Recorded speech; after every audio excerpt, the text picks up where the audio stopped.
오늘은 9/11입니다. 9.11이라고도 부르기도 하고 21년 됐는데요. 벌써 21년 전에 뉴욕에 있던 테러를, 또 워싱턴에 있던 테러를, 또 펜실베니아에 있던 테러를 기록하고 있습니다. 그때 뉴욕의 저 빌딩이 두 빌딩, 소위 쌍둥이 빌딩이라고 하는 빌딩이 무너져 내려서 전소가 돼서 두 빌딩뿐만 아니라 주변에 많은 건물들이 흔들리고 많이 이렇게 그 뉴욕 전체 맨하탄이 쑥대밭이 되는, 마치 폭탄을 맞아 터진 것처럼, 전쟁이 난 것처럼 그렇게 바뀌었었죠. 근데 그 사건을 뒤로 하고 13년 만인 2014년에 11월 3일에 다시 두 빌딩이 하나로 합쳐져서 그 원이라는 단어가 앞에 붙어서 원 월드 트레이드 센터라는 이름으로 새 빌딩이 섰습니다. 지나가시다 보신 분들 있죠? 104층으로 지어졌고 이제 크게 그 위용을 자랑하고 있습니다. 가장 높은 빌딩으로 지금 뉴욕에 세워져 있죠. 미국이 회복되는 것 같습니다. 그렇죠? 그리고 보여지는 부분에서 이제 더 강하게 세워질 수 있는 그런 근거를 오히려 그 위기 가운데 만들어냈다라고도 저희가 볼 수 있습니다. 근데 그때에 잘 아시다시피 이 9.11 테러가 발생했을 때에 미국이 깜짝 놀랐던 일이 있었습니다. 그것은 세계 최고의 정보력을 자랑하는 CIA가 이들을 잡아내지 못했다는 것입니다. 미국 안에서 일어난 가장 큰 테러인데 여기 아무것도 하지 못했다는 거예요. 그것을 저희가 그때 21년 뉴스 그 신문지상을 통해서 많이 보았습니다. 그렇죠? 그래서 미국이 충격을 받았어요. 그래서 불과 열하루, 그러니까 9.11이 지나고 열하루 지난 22일, 9월 22일에 당시에 이제 그 펜실베니아 주지사로 있던 탐이라고 하는 분을 중심으로 해서 새로운 조직이 필요하다라는 이제 그 결단을 내립니다. 그래서 그 이듬해 2002년에 새로운 조직이 이제 형성되게 되는데 그것을 저희가 그 The Department of Homeland Security라고 불러요. 이제 한국말로 하면은 그 국토안보부라고 불러요. 국토안보부가 창설됐어요. 그때부터, 그전에는 그게 없었는데 그 이후에 국토안보부가 생겨서 그 밑에 뭐 이민국 이런 것들 다 들어가고, 그래서 CIA보다 훨씬 더 강력한 파워를 가지고 이제 미국을 보호하는 그런 역할을 20년 동안이죠. 담당하고 있습니다. 그래서 이제 미국이 보다 안전하게 되었다라고 이제 많은 분들이 평가를 해요. 왜냐하면 그 이후에 그런 테러가 없었잖아요. 그렇죠? 그런데 정말 미국이 안전할까라는 질문을 한번 드려봅니다. 이 슬픈 날 많이 회복됐다고 여겨지는 오늘 한번 그 질문을 던져보면 어떨까요?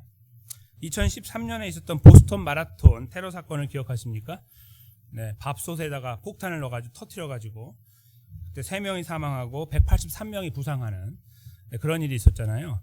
그것뿐만 아니라 국제적으로 굉장히 매년은 아니지만 이렇게 그 몇 년에 한 번씩은 테러가 발생하고 있어요. 왜 못 막아내죠? 무엇을 저희들에게 보여주고 있을까요? 그 국토안보부가 약하다? 그런 걸 보여줄까요? 뭐 그럴 수도 있겠지만 사실은 그것은 우리 인류가 가지고 있는 타락한 상태를 보여주고 있다. 저는 그렇게 믿습니다.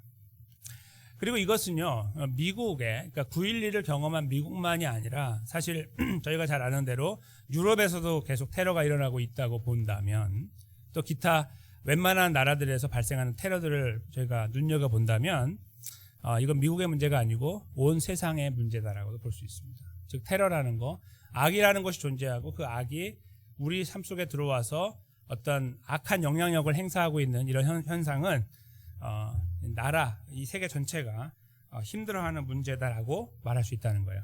아무리 강력한 조직이 세워져도 그렇다 하는 것을 저희가 미국의 역사를 통해서 알 수 있어요. 21년이 지나 오늘도 여전히 저희는 테러에 조심하고 있는 이유는 국토안보부가 다 알아서 하면 되잖아요. 근데 우리가 안 그래요. 우리가 조심하려고 하죠. 왜냐하면 우리가 그들을 못 믿는 것도 있겠지만 그들이 갖고 있는 능력이 제한되기 때문이고, 더 나아가서 타락한 인류의 그 흐름을 누구도 막을 수 없기 때문입니다. 저희는 이런 큰 위협 앞에 오늘을 살아가고 있어요. 그리고 그 해악이 오늘도 우리 삶 속에 지속되고 있다는 것은 저희들의 마음을 아프게 하고 있는데요. 저희가 어떻게 보면 그것이 그렇게 보이냐면요. 우리가 당하는 사람이라고 보면은 그렇게 보여요. 그렇죠? 우리가 테러를 당하는 사람이다라고 생각하면서 보면은 우리가 두렵고 억눌려 있고 힘든 가운데 있다라는 것을 느낄 수가 있어요. 근데 어떤 사람들은 안 그래요. 누가 안 그럴까요? 악한 사람들. 테러를 만드는 사람들은 안 그래요. 물론 자기가 테러를 역으로 당할 수 있다고 생각할지는 모르나 그 안에 편성되어 있고 그것을 주도하고 있는 사람들은 항상 본인들이 세상을 주무르고 있다 생각하죠. 그 테러 집단들을 보면 그렇죠. 그들에게 특별한 두려움이 별로 없어요. 미국이 어떤 이렇게 징벌적인 타겟을 할 때는 몰라도 그거 이외에는 두려움이 없이 살아요. 오히려 좀 선한 사람들 있잖아요. 힘도 별로 없고 그냥 하루하루 성실히 살아가는 사람들이 더 힘들어요. 그렇죠? 이제 그런 것들 저희가 보게 돼요. 그래서 이 하나의 그 문제를 저희가 타락한 인류의 그 해악을 보면서 저희는 두 가지 생각들을 한 번쯤 해보게 돼요.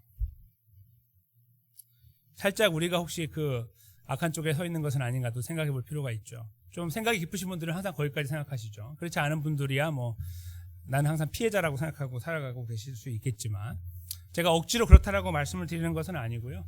한번 생각해 볼 필요가 있다라는 어떤 생각을 먼저 던져드리는 것입니다. 왜냐하면 저희가 오늘 나눈 말씀이요. 오늘 이 9.11 테러를 지나온 미국의 현실을 잘 보여주고 있기 때문이에요. 마치 그것과 맞닿아 있는 것처럼 보이기 때문입니다. 끊이지 않는 인류의 해악이 벌어지고 있는 상황 속에 처한 미국과 동등한 상태에 있던 이스라엘이 오늘 본문 속에 드러나고 있기 때문입니다. 어찌하여 그런지 저희가 이 말씀을 헤아려 보려고 하는데 저희가 이제 코비드-19가 시작되기 전에 원래는 한 달에 한 번씩은 여호수아서를 바탕으로 말씀을 나누었었습니다. 그래서 구역 예배를 드리시기 전에 말씀을 먼저 듣고 또 구역장님들이 준비하신 그 내용을 따라서 같이 공부를 하신 이렇게 해서 또 효과적으로 말씀이 잘 흡수될 수 있도록 그렇게 해왔었는데 코비드-19가 시작된 다음에 그것이 중단돼서 한 2년 넘게 동안 그렇게 되어왔습니다. 그런데 제가 하나님의 말씀을 준비하면서 기도하면서 그것을 다시 부활해야겠다라고 생각하게 됐습니다. 저희가 벌써 2022년에 5번 구역 예배를 드렸습니다. 이제 이번 달에 드리게 되면 6번을 드리게 되거든요. 그래서 지금쯤은 이제 정착되어가는 구역 예배 이 상황에 함께 말씀도 이어가야 되겠다 판단하여 오늘 이렇게 여호수아 말씀을 준비하여 가져오게 된 것입니다. 그 취지를 그렇게 양해해 주시면 감사하겠습니다. 지난달에 구역 예배를 이렇게 드리신 분들은 생생하게 기억하시겠지만 이 여호수아서 10장 마지막 부분에 저희는 단번에 이루어진 그 가나안 땅 정복 과정을 기억합니다. 기억하시죠?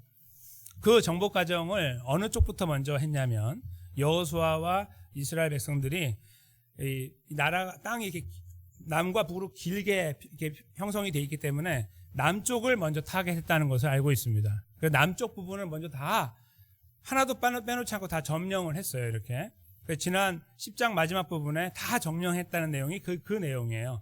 그런데 그렇게 점령을 하고 나서 이제 좀 숨을 돌리고 있는 차에 오늘 일이 벌어진다 이거예요. 그러니까 지금 평화로운 시대가 아니고 뭔가 다 끝나서 이제 안전한 상황이 아닌데 오늘 본문이 시작되고 있다. 그것을 기억해 주시면 좋겠습니다. 어떤 것이 시작되고 있는지 한번 보시겠습니다. 남쪽을 끝냈으니 어느 쪽으로 가야 되죠? 서와 동은 별로 길지 않기 때문에 그냥 없다고 치고요. 북쪽이죠. 북쪽에서 소문을 들었어요. 오늘 본문을 보십시오. 하솔 왕 야빈이라는 사람이 이 소식을 들었다. 이스라엘이라는 나라가 들어오더니 잘 살고 있는 가나안 땅에 저 남쪽에 있던 우리 왜 같이 같은 지역에 살고 있던 동지들은 아니나 그 나라 사람들을 다 점령했다는 소식을 듣고 여기에 이제 그런 표시가 있으면 좋겠죠. 깜짝 놀랐다거나 두려웠다 뭐 이런 것들이 담겨 있는 것 같은데 표현되어 있지 않아요. 근데 그 소식을 듣고서 취한 조치가 나와요. 그게 뭐냐면요. 보시겠습니다. 마돈 왕 요밥, 시므론 왕과 또 악삽 왕과 그 다음에 북방산지에 있는 왕들 2절에 긴네롯 남편의 아라바에 있는 왕들, 평지에 있는 왕들, 서방 돌의 높은 곳이라고 하는 곳에 거하는 왕들, 거기 있는 거기에 사는 민족과 왕을 말하는 거죠.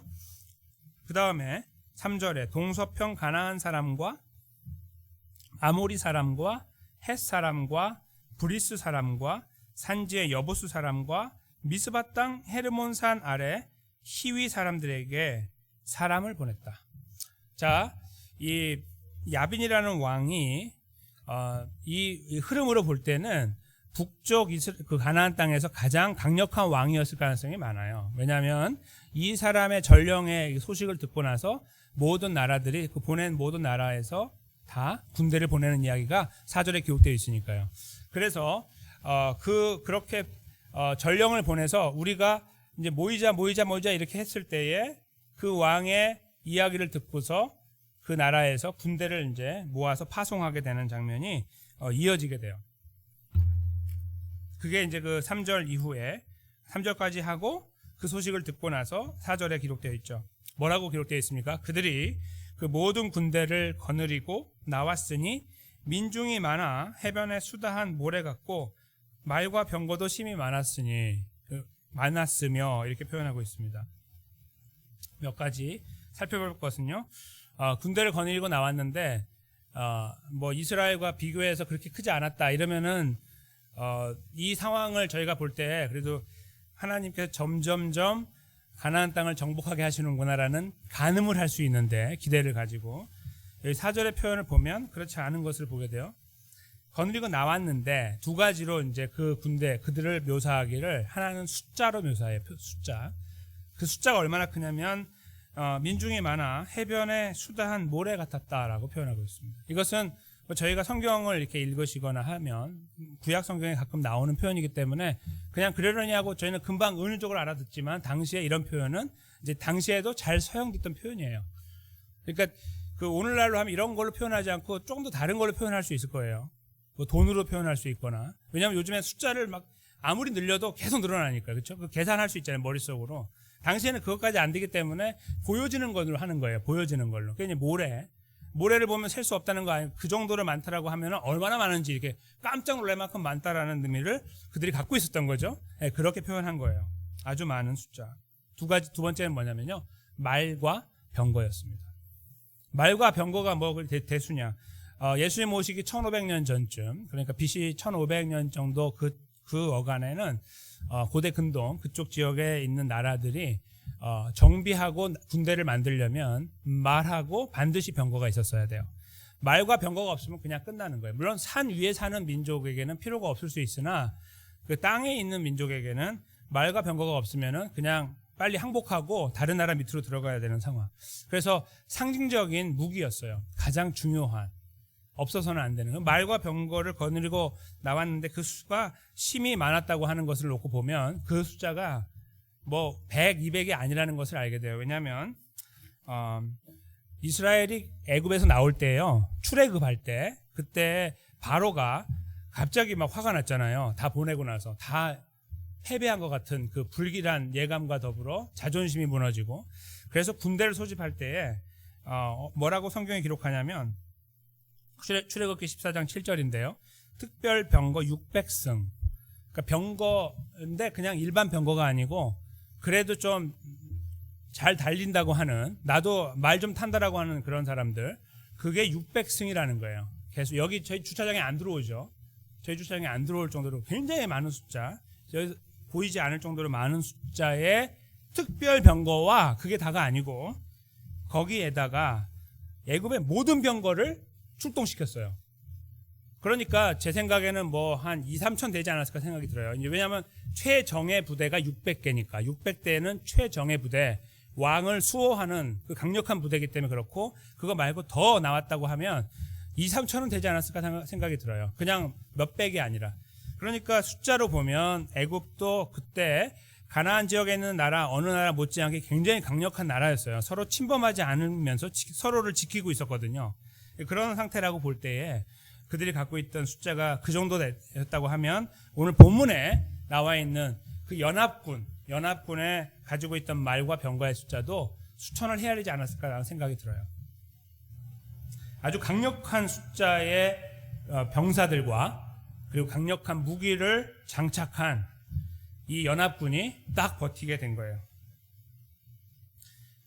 그래서 이것을 이렇게 그들을 딱 볼 때 그들이 어디에 이제 모이게 되냐면 그런 모든 것들을 가지고 5절에 메롬이라고 하는 한 지역이 있는데 어느 지역인지 학자들은 분석 요즘에 찾지 못한다고 그래요. 그렇지만 메롬이라고 하는 이제 북쪽, 그러니까 이스라엘의 북쪽인데 갈릴리 호수 혹시 들어보셨죠? 갈릴리 호수, 갈릴리 바다라고도 하는 거기부터 한참 위에 수십 마일 위쪽에, 그러니까 어떤 학자는 한 10마일 정도 된다고도 하고 그쯤에 위치하고 있는 곳이에요. 거기 물가에 함께 진을 쳤다. 그러니까 아마도 어떤 도시로 함께 모여가기에는 숫자가 너무 컸기 때문에 물가에 집중하지 않았을까 이제 생각을 해요. 전열을 가다듬고 이제 다음 걸음을 준비하고 있었던 거예요. 근데 거기에 5절에 보면 이런 표현이 있죠. 이 왕들이 모여 나와서 이스라엘과 싸우려고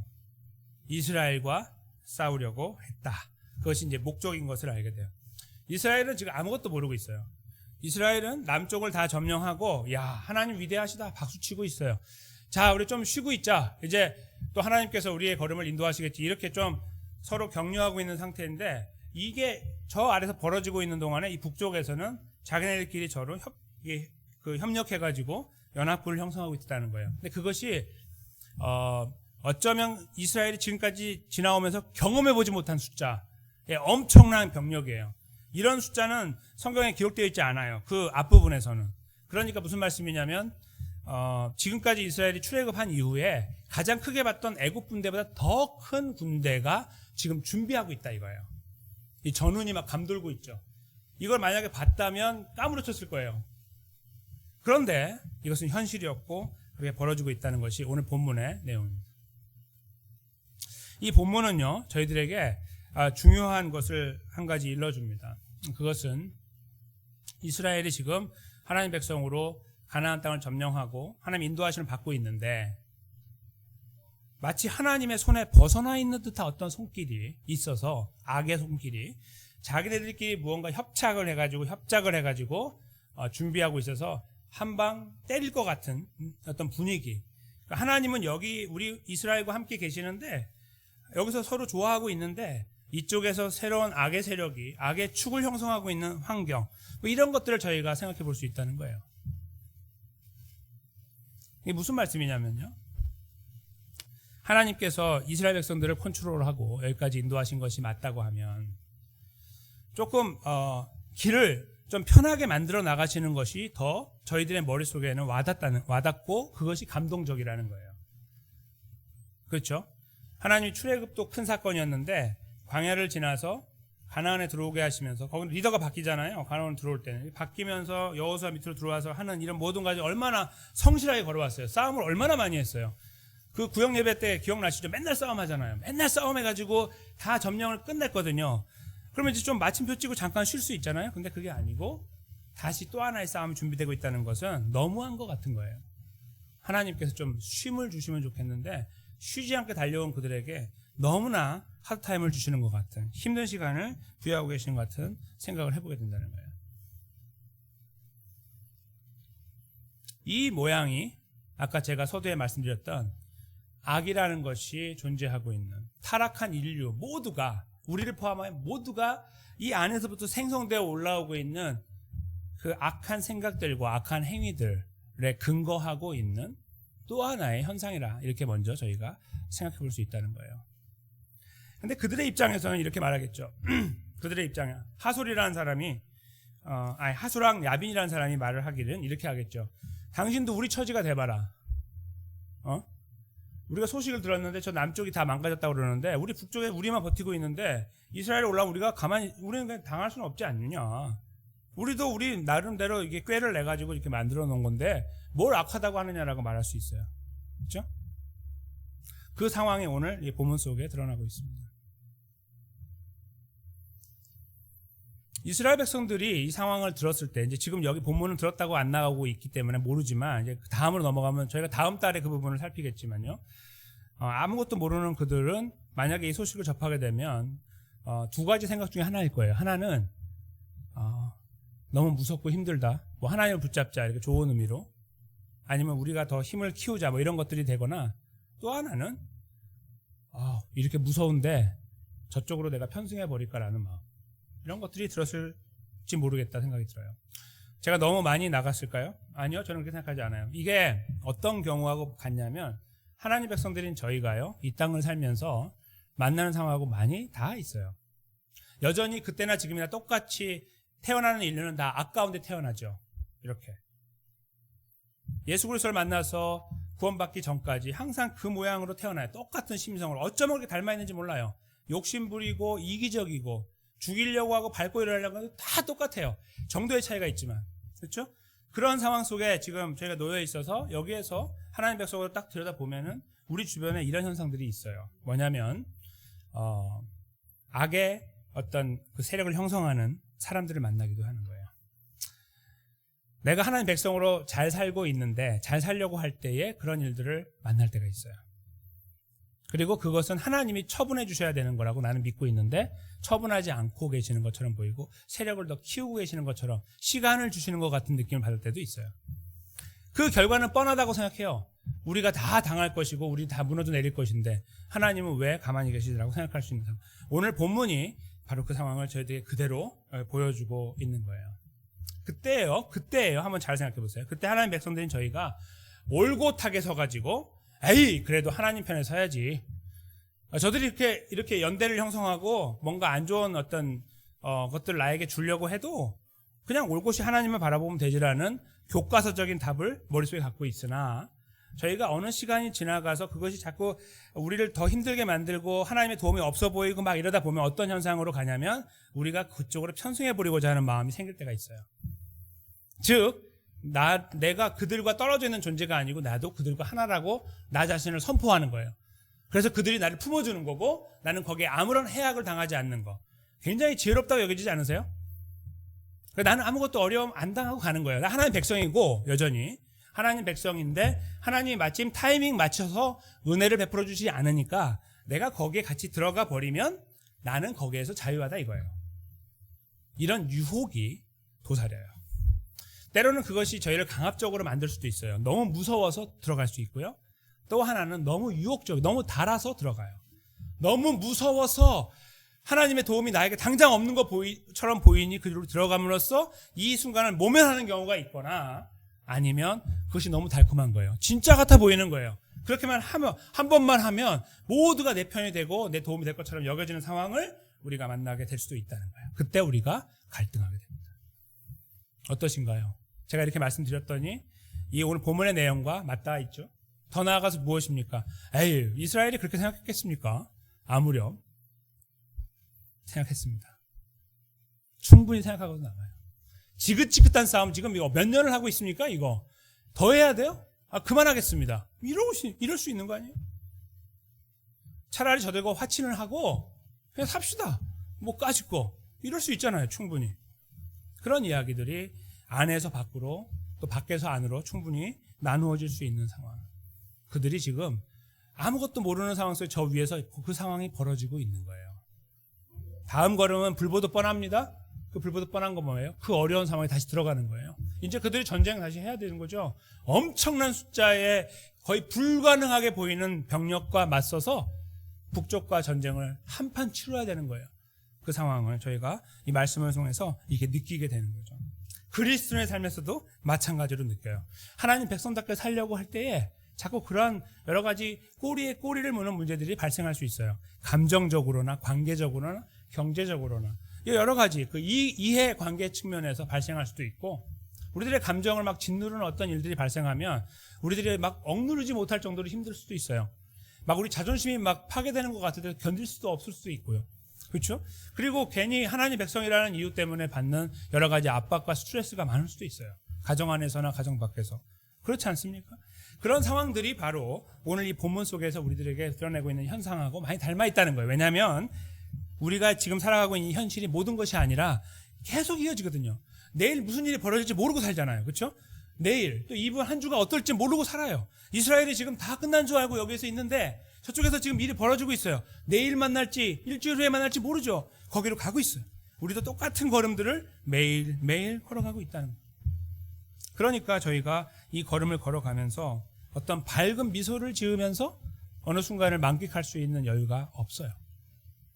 오히려 불안함과 초조함들이 오히려 저희를 많이 짓누를 때가 더 많아요. 즉 하나님 백성으로 사는 것에 따분해 보이고 별로 효율적이지 않아 보이고 그리고 그것은 손해만 되는 것처럼 보일 때가 많다 이 말씀입니다. 하나님 백성으로 살기 위해서 발버둥치는 분들은요, 제가 이렇게 말씀을 드리는 것이 무슨 말씀인지 금방 와닿아요. 피부에 와닿죠. 그렇죠? 뼛속까지 막 들어가실 거예요. 이렇게 맞아, 내가 바로 그거야, 바로 그거예요 라고 저에게 반응을 보이시고 싶으실 거예요. 그런 일들을 저희가 오늘도 살아가요. 그런데 어떤 분들은 이렇게 생각하세요. 아유, 왜 나한테만 이런 일이 벌어지는지 몰라요. 옆 사람을 보면 아닌 것 같은데 저 사람은 잘 사는 것 같거든요. 나한테만 그런 것 같아요. 정말 그럴까요? 제가 목사로서 목회하면서 뵙는 성도님들이 이렇게 보면 어떤 분들은 항상 모든 것이 오케이고 어떤 분들은 모든 것이 not good, no good일까요? 그렇지 않아요. 저는 하나하나 다 말씀드리지 못하지만 만나 뵈면 아니 이분이 이런 일이 이렇게 생각하는 일들이 생기고 어떤 분은 너무나 힘든 가운데 있으나 또 거기 밝은 일들이 준비되고 있고 일어나는 걸 보게 돼요. 다시 말씀드리면 모두가 정도의 차이가 있으나 똑같아요. 왜냐하면요, 그것이 그냥 인생이고 세상 살이기 때문이 아니라 이 세상이 타락했기 때문이에요. 하나님으로부터 등을 지고 있기 때문에 발생하는 모든 생각과 행동들은 다 태생적으로 악하기 때문입니다. 우리를 둘러싸고 있는 것이 맨날 그것을 만나는 거예요. 교통사고가 나는 것도 그렇고 어떤 사고가 발생하는 것도 그렇고 다 마찬가지라는 그런 것들을 저희가 그래서 누구는 그렇고 누구는 안 그렇고가 아닌 보편적으로 모두가 경험하고 있으며 특별히 집중하면 더 많이 보여요. 특별히 하나님 백성으로 집중하면 더 많이 그런 일들을 만나게 된다는 거예요. 나만의 문제죠. 때로는 그것이 심해지면 왜 하나님 나만 이래요라고 우리가 울부짖게 되는 거예요. 그러나 나만 그런 것이 아니에요. 누구나 하나님 백성답게 살려고 발버둥치면 더더욱 그 압력이 심해지게 되어 있습니다. 오늘 본문처럼 다 하나님 말씀대로 왔는데요. 그렇죠? 북쪽에서 저 모양 저 꼴이 되는 거예요. 이거 만나면 폭탄을 만나는 것 같이 큰 거예요. 지금까지는 국지전 조그만 거 해가지고 왔는데 이제 큰 거 만나서 마치 세계대전을 하는 것처럼 만나야 되는 상황 앞에 있을 때 그들이 하나님을 향해서 어떤 생각을 하겠어요? 역시 하나님이십니다. 싸움이 좀 약해지네요. 이제 금방 이 땅을 전복하겠네요가 아니라 하나님 이건 아니죠 라고 말할 수밖에 없겠죠. 그런 상황들을 저희도 똑같이 만나고 경험해요. 지난 한 주간의 삶을 한번 돌아보세요. 무슨 일이 벌어진지를 한번 떠올려 보시면 될 것 같은데 안 되는 일이 생기고 안 될 것 같은데 된 일이 생기거나 이런 것들을 계속 경험해요. 그 안에서 우리는 그저 세상을 이렇게 흘러가는구나라고 판단하시면 안 되고 이것이 하나님을 떠난 인류의 모습이구나 라는 것을 거기서 읽어내실 수 있어야 된다는 거예요. 그때 저희가 취하는 행동이 생기게 돼요. 그것은 하나님 이게 뭡니까? 라는 반응에서 벗어나서 하나님 나 도와주세요 라고 바뀌는 거예요. 이 세상에 발생하는 것이 때로는 나의 죄악 때문에 발생할 수도 있고 아닐 수도 있어요. 내가 만나는 문제가. 어떤 분들은 그 죄의 문제가 아닌 주변의 악한 환경 때문에 더 많이 경험하시는 분도 계세요. 제가 볼 때는. 어떤 분들은 본인이 좀 연약하기 때문에 하나님 앞에 자꾸 잘못하는 부분이 있어서 하나님이 그렇게 징치하시는 경우도 생겨요. 어떻게 우리가 구별하기는 어렵지만 그런 일들이 발생한단 말이에요. 근데 그런 상황 속에서 이것이 우리가 하나님을 떠나서 발생하는 문제라는 것에 우리가 마침표를 딱 찍으면 그 다음에 어떻게 반응할 수 있냐면 왜 나만 이래요가 아니라 우리가 하나님을 제대로 바라볼 수 있는 기회가 돼요. 하나님 도와주세요. 이렇게 순수하게 나가는 거예요. 왜 저 사람은 그런데 나는 이래요가 아니라 하나님하고 하나님만 바라보고 순수하게 반응을 보이게 돼요. 나의 연약함이 보이면 회개하게도 되고 또 어떤 상황이 너무 악해 보이면 하나님 이거는 하나님이 막아주셔야 되는 거 아닙니까? 라고 하나님께 요청하기도 돼요. 순수하고 진솔하게 그런 결과로 저희가 나아가게 돼요. 저희가 이 말씀의 끝자락에서 그래도 그런 부분들을 생각해 봐야 됩니다. 물론 아직 끝이 아닙니다만 한 가지 더 저희가 이 말씀을 마무리하기 전에 생각해 봐야 될 중요한 요소가 오늘 본문 속에 담겨 있어요. 그 부분을 조금만 짚어보려고 합니다. 즉 이게 어떤 거와 관련된 거냐면 우리가 살아가는 삶에서 우리를 힘들게 하는 상황들 속에 있는 거예요.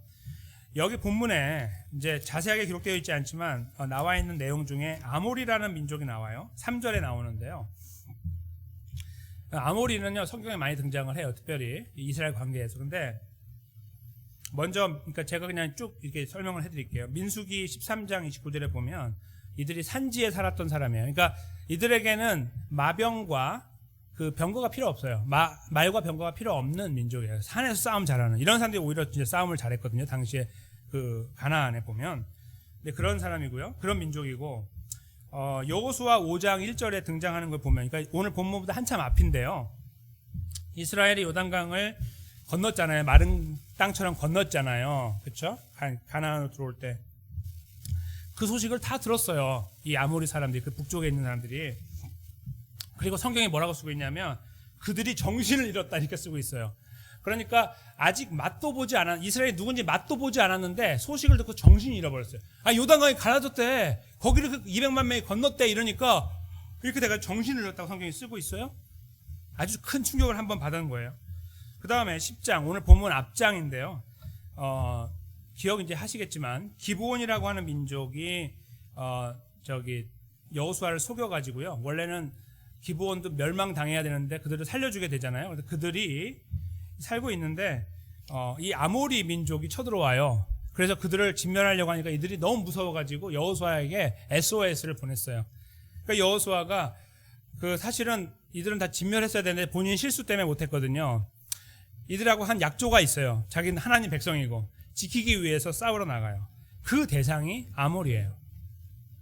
근데 그때요, 이 본문은 유명한 본문이라서 기억하시지만 제가 하나만 읽어드릴게요. 그 10장 12절인데 여호와께서 아모리 사람을 이스라엘 자손에게 붙이시던 날에 여호수아가 여호와께 고하되 이스라엘 목전에서 가로되 태양아 너는 기브온 위에 머무르라, 달아 너도 아얄론 골짜기에 그리할지어다 이렇게 했거든요.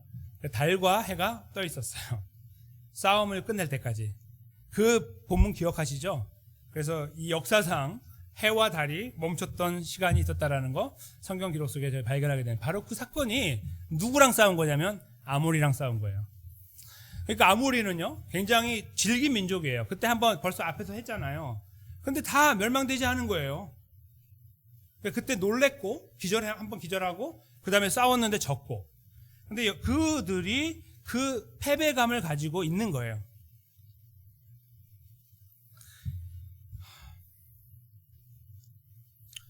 그들이 두려움 속에 떨고 있는데 마침 하솔 왕 야빈이 연락을 한 거예요.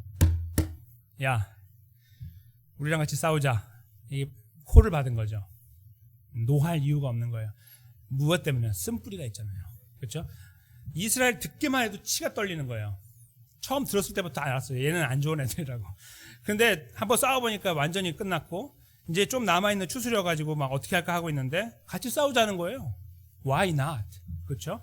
그래서 이 아모리가 갖고 있는 기억과 그 역사를 통해 볼 때 이스라엘과 아모리는 악연 관계예요. 그렇죠? 이스라엘은 몰라요. 뭐가 뭔지, 누구랑 제대로 했는지도 잘 모르고 그냥 왔는데 여기까지 이들이 갖고 있는 이 쓴뿌리가 오늘 여기서 발동하게 되는 거예요. 여기에 뭔가 보이지 않으세요?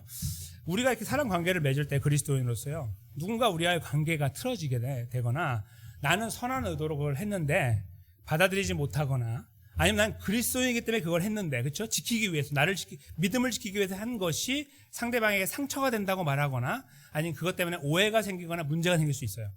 저희가 그래서 인간관계에 힘들어하는 거 다 그것 때문 아닌가? 대부분은. 우리가 정말 악해서 뭔가를 만들어서 하는 것은 하나님께서 심판하신 일이지만 그거 말고 저희가 잘하려고 하는데 만난 일도 있어요. 이스라엘 백성들은요, 하나님 말씀에 순종한 거밖에 없어요. 하라는 거대로 했고 싸운 거고, 그렇죠? 그런데 그 그룹을 들여다 보니까 그 그룹, 이들 말고 다른 민족도 마찬가지일 거지만 특별히 아모리는 대표적으로 이스라엘과 관계에서 아주 안 좋은 역사가 있어요. 그래서 이 자리에 서게 된 것이고, 저희도 잘 들여다보면 우리 삶에서 우리의 의도와 관계없는 관계도가 틀어지는 일들을 경험하곤 합니다. 그것은 정말 걷잡을 수 없이 달려갈 때가 있어요. 그렇죠? 미워하는 거나 관계를 끊는 것은 둘째치고 죽음으로까지 가는 경우도 있잖아요. 그렇죠? 엄청나게 무서운 결과를 야기할 때도 참 많아요. 근데 그런 일들이요, 그냥 우리 그리스도인에게 없으면 좋은데 우리들도 똑같이 경험하는 거예요. 오늘 이스라엘 백성들이 경험한 것과 똑같이 우리도 그 경험을 해요. 하나님의 백성들로 살아가는데도 그런 상황에 처하게 될 수가 있어요.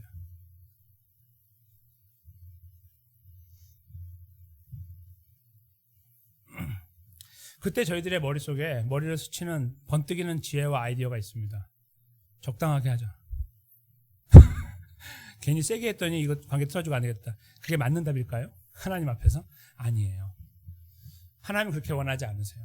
우리가 이것이 나의 유익과 목적을 달성하기 위해 나의 성공과 이런 어떤 그런 것들을 위한 것이 아니라 하나님이 하나님의 백성이기 때문에 살아가라고 하시는 길로 가는 걸음에서 만나는 일이라고 한다면 저희는 거기서 돌이켜서는 안 돼요. 그것이 달콤해 보이고 대단해 보이고 그럴싸해 보인다 할지라도 말이에요. 오히려 그 시간에 우리 하나님 아버지를 붙잡아야 되는 거죠. 근데 저희가요, 그렇게 그런 것들을 고민하고 있을 때에, 즉 이것이 무엇이냐면 저희가 도전을 큰 신앙의 도전을 만났을 때 두 가지 양상이 있는데, 하나는 우리가 피해를 당하는 지금 이런 것처럼 누군가 우리를 힘들게 하고 어렵게 하는 상황을 만나기도 하지만, 때로는 우리가 그쪽에 서고자 하는 그런 애착이 생길 수가 있어요.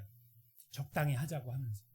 저는 그것을 도전의 양면이라고 그렇게 묘사를 했어요. 제목에서. 우리가 경험하는 거예요. 그냥 항상 그 자리에 서면은 누구나 한 번쯤은, 아니면 많이 경험하고 있는지 모르는 그 상황이에요.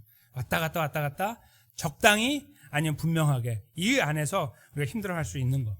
그래서 저는 그것을 이 도전의 양면이라고 표현했어요. 그걸 고민하고 있는 우리들, 이스라엘, 또 저 북쪽의 연합군들, 그들은 모든 인간이 가지고 있는 한계를 저희들에게 보여주고 있는데요. 이런 걸음과 정반대로 걸어가신 분이 있죠. 우리의 구원자 예수님이에요. 저희는 계산을 하고 도움이 될 것이냐 안 될 것이냐가 항상 어떤 판단 기준에 가치보다 더 중요할 때가 있어요. 가치가 더 중요한 것인데 원래 우리의 당장의 것이 더 가치를 뛰어넘을 때가 있단 말이에요. 그러면 우리가 넘어가는 거죠. 이렇게 적당하게 가는 거예요. 그런 것들 고민하고 있는 그런 상황 속에 예수 그리스도는 어떻게 하셨습니까? 오직 한 가지의 목적을 갖고 이 땅에 오셨어요. 죄와 사망 가운데 있는 우리를 구원하여 하나님 백성의 자리에 견고하게 세우는 거, 못 박아 놓는 거, 절대로 흔들리지 않게. 이것을 위해 예수님이 십자가를 지시고 부활하셨습니다. 그 예수님을 가만히 들여다보면 너무 죄송할 때가 있습니다. 왜냐하면 구원받은 우리들은 그 예수님의 십자가 부활 때문에 그 한 가지만 바라보셨던 그 예수님의 그 은혜의 걸음 때문에 구원받았는데, 이상하게도 오늘 살아가는 삶에서 그런 것들은 별로 기억에 남지 않거나 기억하고 싶지 않을 때가 더 많고, 내 머리를 발동시켜서 뭔가 더 좋은 계획들을 찾아내는 것이 지혜롭다고 여길 때가 참 많아서 죄송하다는 거예요. 그리고 그것을 위해 기도하고 거기에 하나님이 힘을 실어주기를 기도하고 살아갈 때가 더 많이 있기 때문에 그렇다는 겁니다.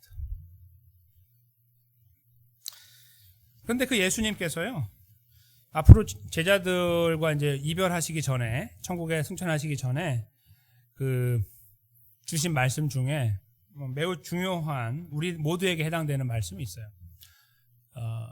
예수님의 십자가 부활은 단순히 우리 이 땅에서의 죄와 사망에서 구원으로 끝난 것이 아니라 이 땅을 살아가는 오늘도 작용하는 역사임을 말씀하신 내용인데요. 바로 제가 스크린에 적어드렸어요. 이 내용을 저희가 한 목소리로 읽으면서 예수님 죽으심과 부활의 더 파워풀한 능력을 함께 묵상했으면 좋겠습니다. 한 목소리로 읽겠습니다. 이것을 너희에게 이름은 너희로 내 안에서 평안을 누리게 하려 함이라. 세상에서는 너희가 환난을 당하나 담대하라. 내가 세상을 이기었노라 하시니라. 아멘. 바로 이 말씀입니다. 예수님이 다 이루어 놓으신 이 싸움에 우리는 숟가락 하나 올려놓고 가고 있는 거예요. 우리가 거기서 무슨 젓가락질하며 싸우는 게 아니에요. 막 일어나가지고 뭐 분노하고 하는 게 아니고 주님이 다 이루신 거기에 함께 편승하고 있는 거예요. 그걸 말씀하고 계시는 거예요. 지금 하나님의 말씀을 따라가려고 하고 그 자리에 성실하게 서려고 할 때 만나는 일들이 너무나 많고 뭐가 발생할지 모르는 상황에 늘 저희가 처해 있어서, 야, 이거 이렇게 해서 어떻게 하나님 백성들께 살 수 있을까라고 하는 그런 상황 속에 이 말씀을 주시는 거예요. 내가 너를 구원했다라는 것은 당연한 거고, 구원하신 내가 너와 함께하고 있는데 어떻게 우리와 함께 함께하면 은혜를 베풀어 주시냐 하면, 세상을 이겼기 때문에 너희가 이 환난 속에서도 담대할 수 있다라고 말씀하는 거예요. 아니 저렇게 큰 것이 눈앞에 있는데 어떻게 해요? 라고 하는 저희들에게 담대할 수 있다고 말씀하는 거예요. 다른 이유가 필요 없어요. 이것이 예수님께서 우리들에게 주시는 답이에요. 근데 이 답을 경험해 보신 분들 계시죠? 어렵고 힘든 시간을 걸어오셨는데, 지옥과 같은 시간이었는데 하나님이 이렇게 하신 일들을 경험해 보신 분들 계시죠? 인생의 끝인 줄 알았는데 그게 아니었던 것 경험하신 분들 계시죠? 나의 의지로 거기까지 갔는 줄 알았는데 돌이켜보니 하나님이 붙잡아 주셨다는 것을 발견하신 분도 계시죠? 바로 이 사건은, 이 말씀은 공수표가 아니에요. 인류 역사의 모든 그리스도인들이 경험해 왔던 말씀이고 21세기를 사는 저희 모두도 함께 충분히 경험할 수 있는 말씀입니다. 내가 모든 일들을 다 뒤집어 버려줄게, 걱정하지 마. 북쪽초가 내가 다 쓸어줄 테니까 걱정하지 마가 아니라, 그 시간은 그건 우리가 늘 경험하는 타락한 인류의 일반적인 현상이야. 그 안에서 머리를 쓰고 극복하려고 하거나 아니면 그 자리에 편승해서 가려고 하지 말고, 내가 너를 구원하였으니, 너는 내 것이니, 내가 너를 책임지고 있으니 나를 믿고 내가 이룬 이 다 싸운 싸움 속에 서서 담대해라. 이렇게 우리들을 위로하고 계시는 것이 예수 그리스도의 말씀의 핵심이 되는 것입니다. 도전의 양면을 저희는 그래서 매일매일 만나가고 있어요. 이스라엘 이야기는 바로 나의 이야기입니다. 오늘 이 예배가 끝나고 저희는 친교실에 들어가는 순간부터나 아니면 그 이 앞에부터 아니면 내일부터 언제인지 모르나 다시 이런 도전들 앞에 동일하게 서게 돼요. 지난주부터 아니면 몇 년 전부터 아니면 몇십 년 전부터 왔던 문제 앞에 또 서게 되는 거죠. 그렇죠? 근데 그때 저희는 이 말씀을 붙잡았으면 좋겠어요. 우리를 사랑하신 예수님께서 내가 너를 구원했으니까 잠자코 따라와가 아니라 내가 너를 구원하고 이 자리에 세웠으니 담대하자. 다른 말로 하면 무엇일까요? 내가 해결한다 말씀입니다. 그것이 어떤 형상으로 나타날지 모릅니다. 그러나 우리는 주님을 붙잡아야 됩니다. 우리가 마치 구원을 받은 사람으로 살아가면서 그 구원을 매일매일 입으로 맛보지 못하고 만지지 못하는 것하고 똑같은 거예요. 고백하지 못하고 사는 것하고 똑같은 거예요. 그러나 그것은 실제입니다. 우리는 그것을 향해 주님을 붙잡고 걸어가야 됩니다. 그리고 주님은 우리를 향해 말씀하신 이 내용 그대로 우리를 붙잡아 우리들의 걸음을 주님 백성의 자리에 견고하게 매일매일 세워 나가게 되실 거라고 저는 분명하게 믿습니다. 우리 눈물의 골짜기를 지나가는 그 모든 것들을 주님 앞에 가지고 가겠습니다. 이 시간에 예수 그리스도의 이름을 의지하면서 다시 한번 그렇게 나아가서 하나님의 신실하신 은혜 가운데 회복되어지고 힘있게 세워지는 한 분 한 분의 걸음이 되시기를 주님의 이름으로 간절히 축원합니다.